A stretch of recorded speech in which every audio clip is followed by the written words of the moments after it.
cups of flour. To this we will add washed and chopped methi, salt, cumin seeds, coriander powder, red chili powder. Mix all the ingredients together. Now we'll slowly add water to it.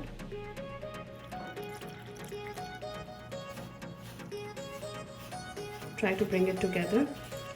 That's the kind of texture we want. Let it sit for 5 minutes and then start rolling. Dust your fingers a little bit. Take a ball of dough, dip it in the dry flour, roll it in your hand and make a ball. So dust this ball a little bit, start rolling.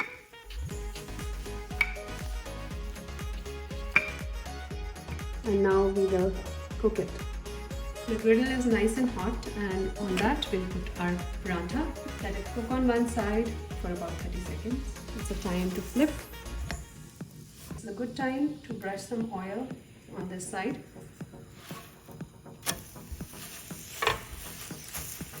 Side 2. Flip, press, and this is ready.